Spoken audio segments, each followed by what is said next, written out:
Welcome guys to Sound Waves 3.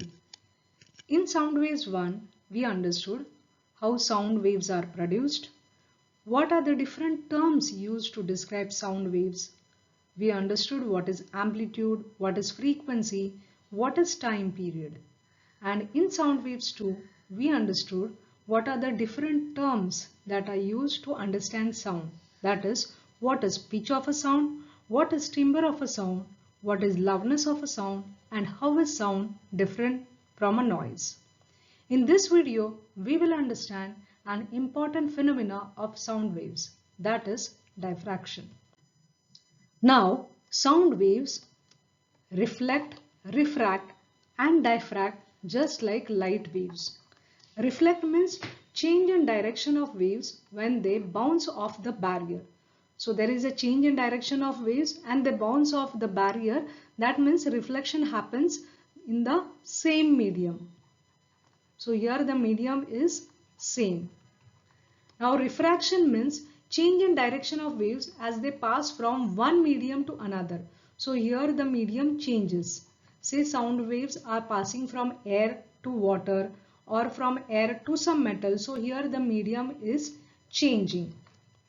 And diffraction or diffraction means a change in direction of waves as they pass through an opening or around a barrier in their path. So sound waves are moving in particular direction, and if it sees some obstacle or some opening, say window or door, then sound waves will diffract. That means they will change the direction of the waves. Now let's understand diffraction of sound waves in detail with example. Diffraction of sound waves is the bending or spreading of the sound waves around the object or obstacle or the opening, and this bending or spreading happens only when the dimensions of the object or opening is comparable to the wavelength of the sound waves, and low pitched sound waves travel farther than the high pitched sound waves. Also, animals use the phenomena of diffraction for communication. Now let's understand with an example. Suppose this is a crossroad and we have two musicians approaching this direction or moving in this direction, and you are here. You are not able to see them, but you are able to hear them. Musician 1 plays the instrument at frequency F1, which is much greater than frequency F2. Because F1 is greater than F2 and frequency is inversely proportional to wavelength, so lambda 1 is less than lambda 2. Now when this instrument is being played by musician M1, then because of high frequency and low wavelength, these waves pass the crossroad undeviated. They are very much directed. Whereas from M2, for a music coming through an instrument played by musician 2, the frequency is small. Hence, the lambda is more. So once it sees this opening, it bends or it spreads away like this, because of which you are able to hear this musical instrument more clearly than the musical instrument by this M1. So this is how the diffraction of sound waves help us to, this is why we can understand even though the sound is low or frequency is low, we are able to hear this sound very clearly. Also, now let's see the spectrum of sound. Just like light waves, the electromagnetic spectrum, even sound has its spectrum. So sound spectrum is any frequency less than 20 Hz is called as infrasonic. Frequency between 20 Hz to 20 kilohertz, that is audible, that is we human beings can hear, and any frequency above 20 kilohertz is called as ultrasonic frequency. Basically frequency is what, how many cycles per second. If this is one cycle, okay, so how many cycle happens in 1 second, that is the frequency. And what is the velocity of sound waves? For sound waves, the velocity is 330 meters per second. just like electromagnetic waves or light waves, the velocity there was 3 into 10 to the power 8 meters per second, whereas for sound waves the velocity is 330 meters per second.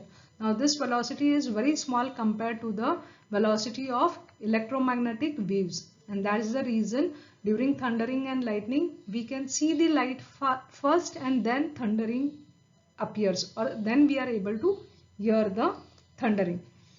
So now let's understand this with respect to the wavelength. For infrasonic, the frequency is less, so waves are little spread away. Whereas for audible, the frequency is bit higher than infrasonic, so waves come closer. And for ultrasonic, the waves are much closer because the frequency is higher, so wavelength is reduced. Considering the audible frequency, that is 20 Hz to 20 kHz, if you substitute, use this formula, C is equal to frequency into lambda. C you know, or velocity you know, is 330 meters per second, and frequency you know 20 Hz. Substitute this value. If you substitute this value, you will have lambda to be in this range, 16 meters to 16 millimeters. Once you substitute frequency as 20 Hz and then you substitute frequency as 20 kilohertz, you will have lambda in this range. So when we hear diffraction, the opening or the obstacle has to be of these dimensions, that is 16 meters to 16 millimeters. So hope now you can answer this question, understand and answer this question, why diffraction of sound waves is more obvious in our day-to-day life than light waves.